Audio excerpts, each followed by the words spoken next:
welcome to Games as Lit 101.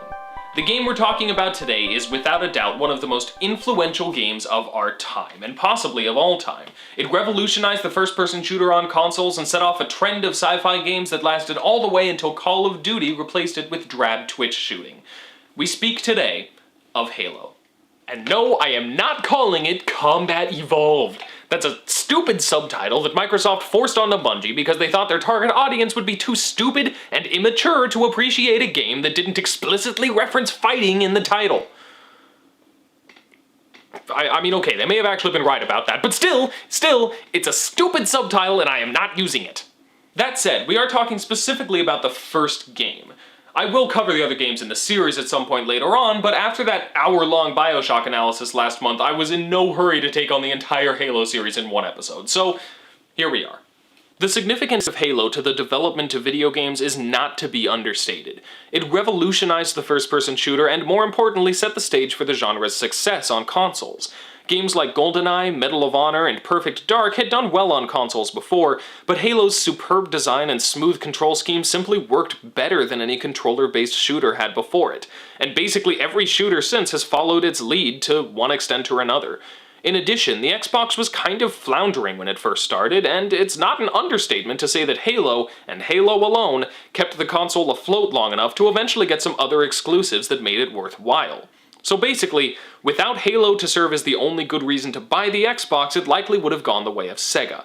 But no, rather than a console that died despite having some good games, Xbox went on to make a console that managed to succeed despite having no good games.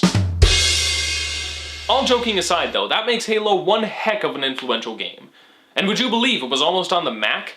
Yeah, before Microsoft bought Bungie, they actually made some of their previous series, like Marathon and Myth, on both Mac and PC. And then of course Microsoft bought them before they made Halo, and thus one of the most influential games ever made was exclusive to Microsoft's consoles.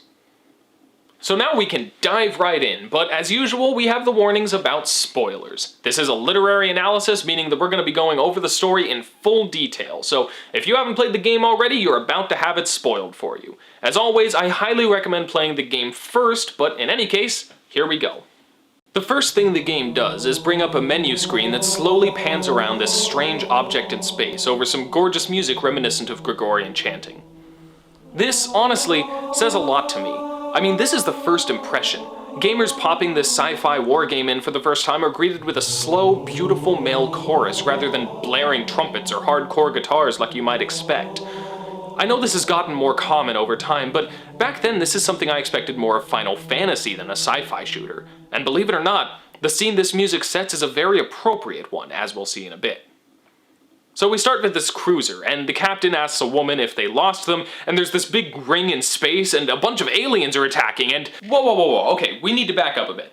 Believe it or not, there is actually a lot of backstory here. Halo was made right at the tail end of the time when developers would sometimes include the backstory for the game in the manual rather than using the resources to explain it all within the game itself. So what we have here is a story that starts at the beginning of our story, but in the middle of a much larger one. The Halo universe is actually quite detailed, but I don't plan to get into the expanded universe or the apocryphal details from the novels, simply because they don't really come into play in this first game. It's fairly simple, and the lack of details contributes to the sense of mystery. What we should know is that it's the year 2552, and humanity has expanded far out into the stars. However, for more than 25 years, it has been pushed back by a destructive alliance of alien races known as the Covenant. These aliens, united under a mysterious religious cause, have relentlessly sought to destroy humanity, burning the surfaces of entire planets to glass. The most disastrous battle thus far was when the Covenant found Reach, the second largest human planet next to Earth, and wiped it out entirely over the course of only a few days. They later made a prequel specifically about this battle, but that's for another time. A cruiser escaped that battle by making a random subspace jump. Well, not entirely random, since the jump was actually made to some mysterious coordinates that Cortana had stored after discovering... Alright, I'll stick to this story. Sorry, you may recognize my wife, Jimmy. She's been on the show a few times. I am familiar enough with Halo's expanded universe that I asked her to step in and stop me if I get too caught up in all the extraneous details, because we don't want to get too sidetracked. So anyway, this cruiser, the Pillar of Autumn, escaped Reach by jumping to unknown coordinates with the last surviving Spartan super soldier. Well, not technically. Alright, fine. And ended up here, at this mysterious ring orbiting a gas giant. The Covenant are already here and immediately swarm the Pillar of Autumn. And this is where the game picks up. Jacob Keyes, captain of the Autumn, orders Cortana to wake the Master Chief from cryosleep. They'd evidently expected the trip to last far longer than it did. So, with an order to unseal the hushed casket, which, yes, is a reference to the final line of John Keats' sonnet, To Sleep. Make of that what you will. The Master Chief is awoken to help defend the station, and the player takes control. Now, of course, being over a decade old, this game was made in something of a different time, and this opening sequence is one major indicator of that. For the first few minutes of gameplay, you navigate the ship as it's under siege, running through active firefights and working your way to Captain Keyes to get a weapon and get briefed. To start the game without letting you be an active part of the action would be kind of a ballsy move in today's design climate, since it puts the player in a position of powerlessness and delays the action by a few minutes. But sometimes it's just a good idea for the story, and here it really works. Despite the power fantasy of being a super soldier saving the world from aliens, Halo isn't afraid to make the player feel powerless, and this opening clearly makes the player feel like a small part in large events. Which is good, because by the nature of a shooter, they're about to feel very important once the gameplay begins, so this establishes the scale of the struggle right off the bat. This kind of thing isn't often seen nowadays, when games would prefer to just get you right into the action as quickly as possible. But even Call of Duty did this once upon a time with the brilliant opening sequence of the first Modern Warfare. Like I said, times change. In any case, when you arrive on the bridge, Keyes fills you in. No one knows what that mysterious ring is, but Cortana, the ship's onboard AI, has confirmed the inner ring has a similar climate to Earth's, including breathable air. So rather than trying to fight a fleet of Covenant ships, Keyes decides to land the Autumn on the ring. While you do what? Go down with the ship? In a manner of speaking. The object we found, I'm gonna try and land the Autumn on it. With all due respect, sir, this war has enough dead heroes. I appreciate your concern, Cortana, but it's not up to me. Protocol is clear. Destruction or capture of a shipboard AI is absolutely unacceptable, and that means you're leaving ship. But he asks that the Chief takes Cortana, since if the Covenant captures her, they'll have access to a ton of information, most importantly, the location of Earth. Yes, since the Covenant first encountered humanity on the very edge of their expanded territory, they've not yet come to Earth, and military protocol has successfully hidden its very existence from them thus far, which is probably the only reason humanity hasn't already lost. It's implied that the Chief and Cortana have worked together before, which is an understatement if you know their background, but I won't get into that yet. It's not relevant to this game anyway, I guess. So the Chief escapes with Cortana, managing to get on an escape pod that hurtles down to the surface of the mysterious ring. Side note, Captain Keyes is an important character, but not a super present one throughout the story, but still, his characterization is pretty fun. I especially like how Cortana outright told him that she prepared landing algorithms so the Autumn can safely land itself on the ring. The Autumn will continue evasive maneuvers until you initiate a landing sequence. Not that you'll listen, but I'd suggest letting my subroutines handle the final approach.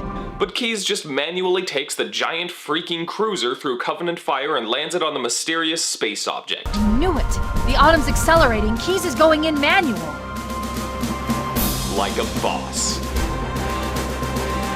Now, even in this first level, we get a solid taste of what Halo's storytelling is gonna look like. We have cutscenes, of course, which are an important tool for interactive storytelling. We also have establishment of the mood through the gameplay, as we saw in the opening sequence of Powerlessness. And the third major storytelling method the game uses is a lot of in-game dialogue and exposition. Cortana is connected to the Chief's mind, and she's basically keeping track of everything around them and helping him know what to do. They're using our lifeboat airlocks to attach their boarding craft. We go out and they come in. Clever bastards. So while everything's going on around us, she'll have an observation that helps us understand what's going on, either for the sake of the story or the gameplay. Cortana's guidance is really important to the general tone of the game, and we'll see more about how that works as we get further in the story. The escape pod lands on the ring, but the rough landing unfortunately kills everyone inside but the Chief. He emerges and steps out onto a world that looks weirdly similar to ours. One of my favorite things about the setting of Halo is that its familiarity is a major aspect of its mystery. It looks like Earth, it just generally feels like Earth, so much so that it's really easy to forget that it's not. But then you look up into the sky and see that giant ring stretching over the horizon, and you realize just how alien it really is. You manage to escape the area and gather some other surviving Marines, in the process learning that there's a complex network of caves running through the ring, and they're clearly not natural formations. Cortana, monitoring Covenant communications, confirms that Keyes and other members of the Autumn's crew were being held on the Truth and Reconciliation, a Covenant ship that's currently docked on the ring for repairs after Cortana disabled it in the battle with the Autumn. The Chief, alongside a number of other Marines, breaks in and frees Keyes and the other prisoners, and Keyes shares some of what he learned. Most notably, that the Covenant is currently searching for the ring's control room, implying they didn't make this ring. They suspect it's some sort of super weapon, but they don't actually know what it is or how it works. They call it Halo. If it is a weapon, we obviously don't want the Covenant controlling it, so it's a race to uncover the secrets of Halo before the Covenant does. Which, among other elements of its presentation, is why Halo is more accurately described as a mystery story than a war story. There is plenty of war and fighting, of course, but the central conflict of this tale is not the war between the humans and the Covenant. It's the discovery of Halo's origin and purpose. And, as we'll see as we go on, that's a story that it tells pretty well. And actually, that does give us a good opportunity to talk about the game's music, because boy does it deserve to be talked about. Halo's music is composed by Martin O'Donnell, who became one of the most beloved video game composers basically just because of the mastery of this game's music. The Halo theme is one of the most recognizable and fist-pumpingly awesome songs in the entire medium.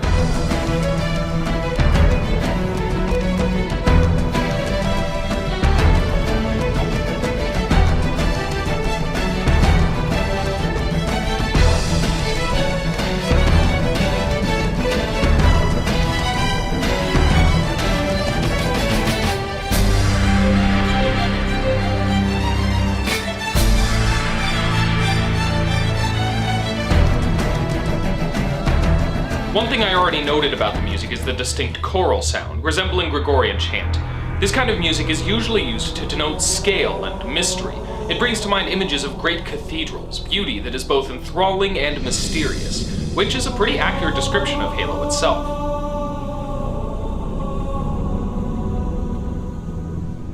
Now, one thing you'll notice about the soundtrack is that there are almost no horns.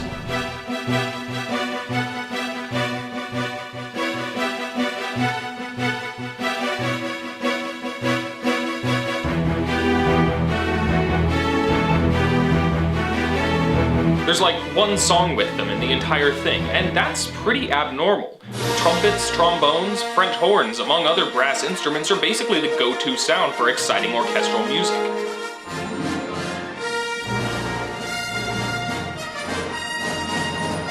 But the Halo soundtrack has almost none of those sounds, even when the music gets exciting. None of the main theme you just heard has a trace of them.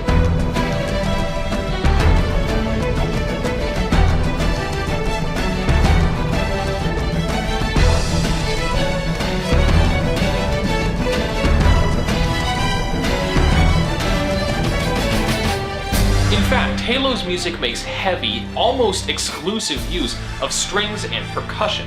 There's electric guitar in one song, and I'm fairly certain there's only one song with any brass instruments as well. And aside from that, the soundtrack consists almost entirely of vocals, strings, and drums. Like orchestral percussion drums, not, a drum kit like you'd see in rock bands. And yet, this works brilliantly. However much shooting and war Halo may include, its primary thematic goal is one of mystery and the discovery of dangerous secrets. The use of softer instruments with heavy percussion to add intensity when appropriate was a brilliant choice on O'Donnell's part. Early in production, Joseph Staten, the cinematic director for the game, told O'Donnell, "The music should give a feeling of importance, weight, and sense of the ancient to the visuals of Halo." And that was accomplished splendidly, resulting in one of the most beloved soundtracks of the entire medium.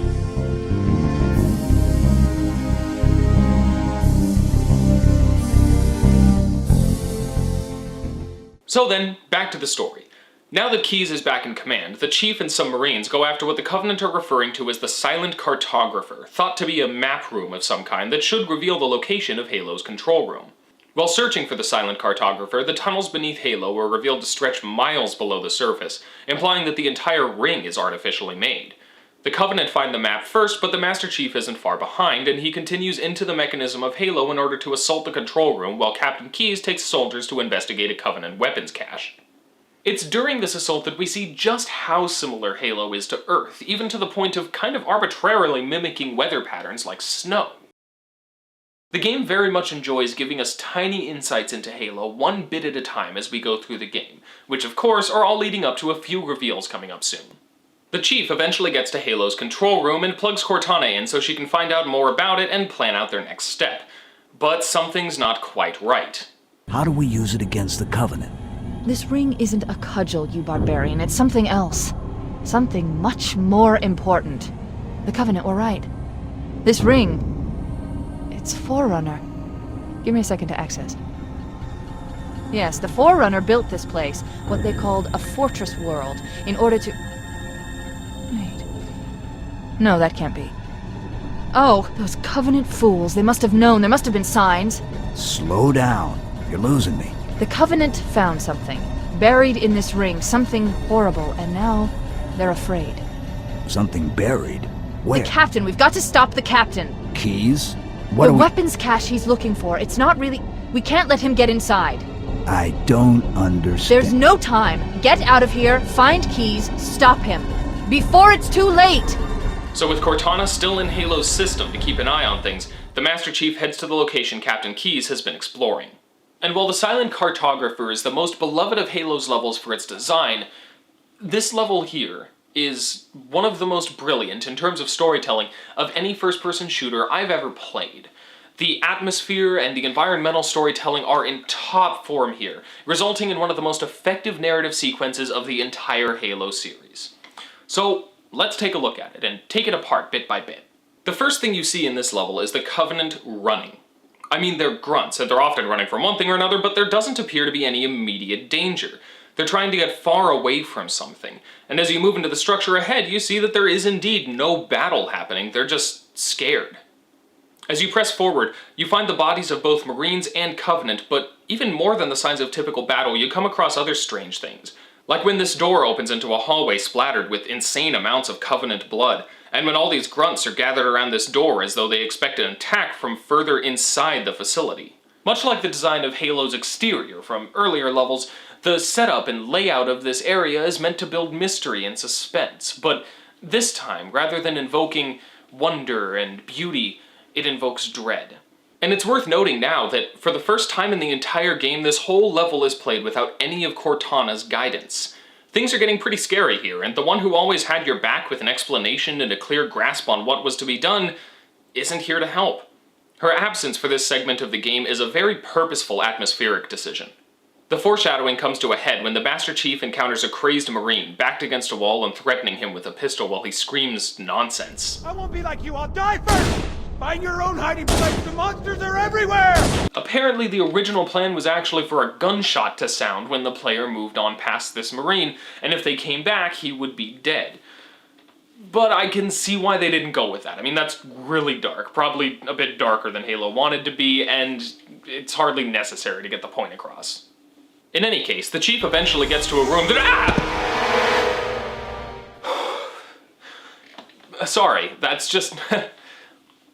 That's a major tonal shift, you know? Like, I mean, it's hardly turned into a horror game or anything, and I mean, it's not like the game wasn't taking itself seriously before, but that's still majorly different from, you know, grunts running around and yelling like idiots, you know? It's, I mean, something this intensely different in the middle of a story could make or break it entirely, but with the deft environmental storytelling of this sequence and the answers we're going to get in the next few levels, I think they handle it really well. The Chief finds the helmet of a soldier named Jenkins. Let's do this! Leroy Jenkins! He takes the chip out of the helmet and places it into his own, viewing the logs. It shows the group of Marines, along with Keyes, going down into the same bunker the Chief just fought his way into. This includes the discovery of a very strange elite corpse. Something scrambled the insides. What's that? Plasma scoring? Yeah, I don't know. Maybe there was an accident, you know, friendly fire or something? And once arriving in the room the Master Chief is in at this very moment, this happens. Hold still! Let him have it!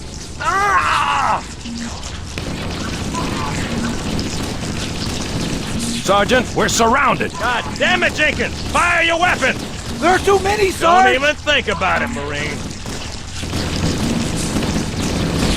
Oh, this is local! Get back here, Marine! That's an order!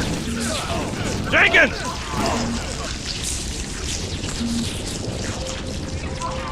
Confused and horrified, the chief prepares himself for battle. And here's where the game uses very similar tools that it has for its environmental storytelling, but in the gameplay itself this time. Up until now, the design of this level has all been made to imply that there's something you don't know about, and that thing is dangerous. Now, the gameplay does the exact same thing. The creatures that attack you start in waves of tiny squid-like things, like a weird mix between the facehuggers from Alien and the headcrabs from Half-Life. They swarm you, but are thankfully fairly easy to take down. But then the combat forms come out, looking like gruesomely twisted versions of humans and elites, and they're much harder to kill. Their bodies are so misshapen that a headshot is hard to find and even harder to manage. Unlike the Covenant enemies you encountered thus far, they rush at you blindly and hit you really hard. Hitting them with a melee attack barely does anything, some weapons don't even hurt them, and they can even get up after the first time you kill them. Suddenly, everything you know about how to defeat enemies in Halo is getting turned on its head. You're getting completely swarmed by these strange enemies and no one else is around to help you. As you attempt to escape, battles between the Covenant and these new monsters confirm what the level has been foreshadowing. Whatever these things are, they're not Covenant, and they don't take sides. If you go to the elevator you came in on, it falls to the ground in flames, so you have to find another one. Unfortunately, it just takes you further down and...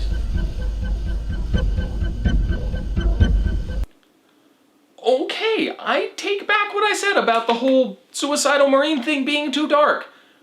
Holy crap. But in all seriousness, I love this elevator ride. Now that you know what's been killing the Covenant, all these blood splatters are so much more horrifying, and the music here is great. It's just a great little sequence. In any case, the Chief eventually makes it back up and unites with some surviving Marines. But these monsters have gotten up here too, and you have to fight them off while trying to escape to a point of reasonable extraction until... Greetings. I am the monitor of Installation 04. I am 343 Guilty Spark. Someone has released the flood. My function is to prevent it from leaving this installation, but I require your assistance. Come, this way. Chief, I've lost your signal! Where'd you go? Chief! Chief! Alright then, I guess we're taking a detour. The library is one of the most hated levels in the series, and for good reason. Kind of. It's one of the longest levels in the game, the design is repetitive, and a ton of these creatures charging at you gets old pretty quick. But much like Bioshock's fetch quests, I think it holds up alright the first time through, since you're still kind of enthralled and freaked out by all this, but it really doesn't hold up through subsequent playthroughs. That said, it also includes some much-needed exposition, as well as some potent foreshadowing for the series as a whole. Since the level's as long as it is, I'm just gonna summarize what it all amounts to, without giving spoilers for future games, of course. This floating ball of annoyance is 343 Guilty Spark, the monitor of what he has described as Installation 04. He's kind of like C-3PO if his self-righteousness was combined with a lot more hubris, and instead of assuming you don't know anything, he assumes you already know everything. Puzzling. You brought such ineffective weapons to combat the flood, despite the containment protocols. But thankfully, he does explain a bit more about what's going on. I'm gonna supplement his statements with a bit of knowledge from outside the game, because don't look at me like that. It's helpful, alright? Alright then. Guilty Spark refers to these creatures collectively as the Flood. And yes, it's one of many, many biblical references in this series. We can't really get a full picture of them until we can talk about the entire Halo trilogy, but we will talk about what we can for this game after the synopsis. Guilty Spark seems to think the Master Chief is a reclaimer. Though he doesn't explain exactly what this means, since he annoyingly seems to think you already know it, he does describe how the Flood works and how we can stop them. Essentially, the Flood is an infection that feeds off living beings. The infection forms kill their prey, then nestle themselves in among the vital organs and take control, using their body for motion as well as food. They're incredibly dangerous, and Halo was built to contain and study them by a race referred to as the Forerunners. The best course of action, Guilty Spark says, is to activate Halo's defenses, and to do that, a reclaimer must retrieve the index from the library and insert it into Halo's control room. Apparently, the Master Chief fits the description, which of course raises questions about humanity and its relationship to the Forerunners who built this ring. Questions that will be answered in later games, so we won't get into it here. As I mentioned, a lot of the exposition and dialogue in this segment is basically just a whole bunch of foreshadowing for the rest of the events of the series. The Master Chief manages to acquire the index, and Guilty Spark warps him to the control room to insert it and activate Halo. But Cortana has other plans. Cortana, I've spent the last 12 hours cooped up in here watching you toady about, helping that thing get set to slit our throats. hold on now.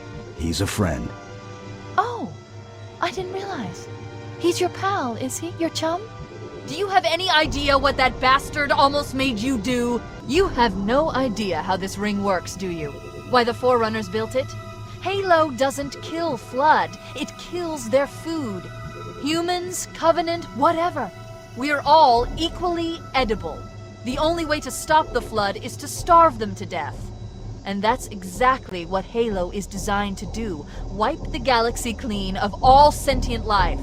Indeed, the Forerunners had created Halo along with other rings spread across the galaxy to destroy all sentient life in the galaxy in order to starve out the Flood. That way, at least life could grow again. It was a last resort, and one they had apparently employed in the past. Why would you hesitate to do what you've already done? But obviously, we don't want to do that right now if we can help it. Give your construct to me, or I will be forced to take her from you. That's not going to happen. So be it. Save his head. Dispose of the rest. Reunited with Cortana, the Chief fights his way out of Guilty Spark's Sentinels, and Cortana relays the plan. Destroy Halo. That should destroy the Flood on it, as well as the threat of its activation. An explosion of sufficient size will help destabilize the ring, and will cut through a number of primary systems. We need to trigger a detonation on a large scale, however. A starship's fusion reactors going critical would do the job. I'm going to search what's left of the Covenant BattleNet and see if I can locate the Pillar of Autumn's crash site. If the ship's fusion reactors are still relatively intact, we can use them to destroy Halo. To do so, they need Key's activation codes, so Cortana attempts to reach him by tapping into the same teleportation grid Guilty Spark uses.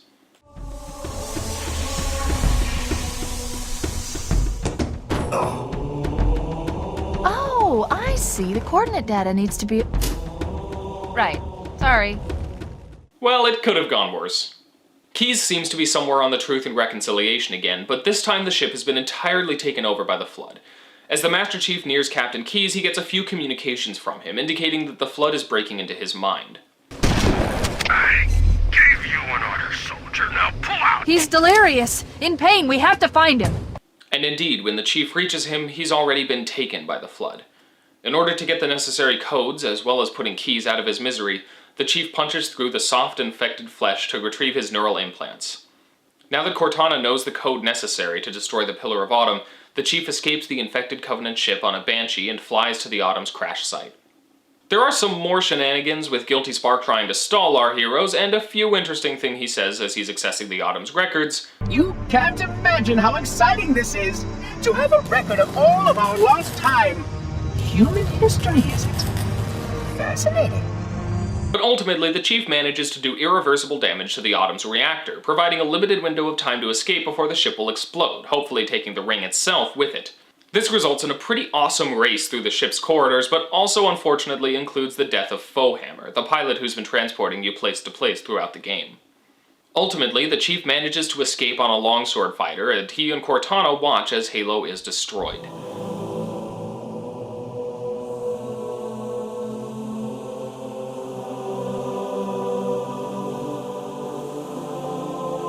Cortana confirms that nothing else remains, and no one else made it off the ring alive. Well, that's not technically true, since the sequel, as well as the novel, First Strike, confirms that Sergeant Johnson and some other— Oh! The Master Chief takes off his helmet just out of our vision and ends the story with a cliché and the credits roll. No. I think we're just getting started. Oh, and that stupid Guilty Spark is still alive, because screw him. Stupid little floating ball of— So that's Halo, and sure, it's kinda cheesy and shallow in some ways, but Credit where credit is due. The story is actually pretty well told, and it does set the scene for a bit more depth to come in the sequels. Well, mostly the second one. We'll get to that later. The main weakness of the story is the simple fact that the Master Chief doesn't have much of a character arc. He starts off as a powerful soldier who gets right to business and executes his duties with unwavering loyalty, and he ends the story exactly the same way. His interaction with Cortana is pretty enjoyable, largely because of Cortana's wit and her excellent voice acting, courtesy of Jen Taylor, but as a character, I wouldn't call the Master Chief boring or empty, but he's certainly not particularly complex. Ultimately, what needs to be remembered here is that a good arc in a story doesn't necessarily have to end with the protagonist changing their beliefs or personality in some profound way. Sometimes an arc can be as simple as knowledge or location or accomplishment. And yeah, that's not usually as complex or meaningful as a story could be, but it's still perfectly serviceable, especially when paired with a quality presentation. In the case of Halo, and many stories in the mystery genre, the arc is one of knowledge. At the beginning, the Chief knows nothing of this strange ring, and by the end of the story, he has gained and acted on that knowledge. The major conflict in Halo isn't one of good versus evil, or man versus alien, or anything like that. It's ignorance versus enlightenment. And in light of that, I think it's actually quite remarkable how well Halo tells that story. The atmosphere, both in the music and the visuals, creates a tangible aura of mystery and danger, which in turn inspires the driving force of any mystery story: curiosity. The foreshadowing and environmental storytelling when the Flood is revealed is just an excellent example of interactive storytelling, something Bungie has proven themselves with all throughout this game and the rest of the series. On a moment-by-moment basis, the level design in Halo draws you into the story in a way we don't often see in video games, especially in modern Call of Duty-style shooters. That kind of detailed game design deconstruction is a bit out of my field though, so there's a link in the description to a Kotaku article that gives the game's most beloved level, the Silent Cartographer, a thorough analysis. It's pretty impressive how they use the environmental design and a few gameplay concepts to guide you through the story of that level in a compelling way. And you know, as a side note, Halo 2 is actually kind of progressive for its time by having both male and female soldiers fighting alongside each other all across the battlefield. Unfortunately, my memory served me a bit poorly, and I was kind of saddened to see that the first game only has female pilots. In any case, props to Bungie for rectifying that in the sequel. We have quite enough sausage-fest military shooters in this medium. But while I've tried to demonstrate the excellence of Bungie's storytelling, we still have yet to actually discuss the themes and values that the story espouses. Now, as I mentioned before, there isn't much depth to this game, certainly an issue that they tried to fix in the sequel, but that doesn't mean that the story means nothing. All the biblical references may be a clue, but as I mentioned before, those really only gain a level of relevance and clarity as we can look at the entire trilogy as a whole, so we can't get too far into that right now. The obvious thing to take from it is that the Master Chief is something of a savior figure, which is certainly the case, but despite the obvious narrative parallels, it is developed a little more through subtleties than obnoxiously shoving it in your face. The Master Chief's name, as revealed in the books and later games, is John, and his Spartan number is 117. John 1:17 is a Bible verse that reads, "For the law was given by Moses, but grace and truth came by Jesus Christ." I guess it could also be a reference to John 11:7, but considering that's just Jesus telling the disciples that they're going to Judea, yeah, I think 117 is the safer bet. That verse is basically talking about the new covenant, the Christian concept that Jesus' sacrifice made salvation a matter of forgiveness for sins rather than staving off divine punishment for sins through a series of rules and traditions, which won't actually make any sense in the context of Halo until we can further discuss the covenant's role in the biblical parallels, so I guess we'll wait on that until Halo 2. Interestingly enough, the lack of a character arc for the Chief feeds into the Christ symbolism fairly well, given that Jesus was without sin.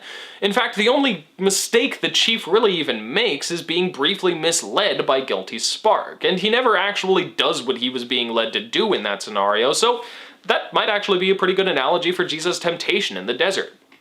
Which also makes Guilty Spark Satan. I'm okay with this. And of course, the Flood, obviously a reference to the story of Noah. Now, they have a lot more significance later on as well, but in keeping with the Christ allegory, I think it makes a lot of sense that our Christ figure, the Master Chief, would be the one to put a stop to the representation of God's former wrath upon the earth. But probably my favorite bit of savior implication is the use of the phrase, "unseal the hushed casket." I mentioned earlier that this is a reference to a poem by John Keats, To Sleep, which is commonly read to be about death. The line in the poem is actually, "Seal the hushed casket," which means Halo's reference to unsealing it is presumably one of resurrection, according to that reference. But interestingly enough, that means that in the Master Chief's Christ allegory, this story actually begins with the resurrection. And oh boy do I look forward to talking about how that works in later analyses. It's actually kind of surprising how deep some of the biblical allegories go in the Halo games. So there's a lot more to talk about on that front later on, and don't worry, I'll get to Halo 2 in time. But taken on its own, aside from the biblical symbolism, Halo's main struggle is one of ignorance versus knowledge, and its ultimate message is simply that knowledge allows you to make informed decisions and act in the best way possible. Without understanding Halo properly, the Covenant unknowingly unleashed a dangerous force upon the galaxy, and from a similar misunderstanding, the Master Chief almost destroyed all life in the galaxy in a single blow. Both sides came into the situation with predisposed ideas. The Covenant believed it to be a holy site left by those who came before them, and the humans believed it to be a superweapon they could use to destroy their enemies. Both preconceptions proved to be only true enough to convince both sides of their correctness, but not enough to actually equip them to handle the ring properly, and their ignorance brought on danger and suffering for everyone involved. Only once the Master Chief uncovered the truth and acted upon it was proper action taken, and the galaxy saved from both threats.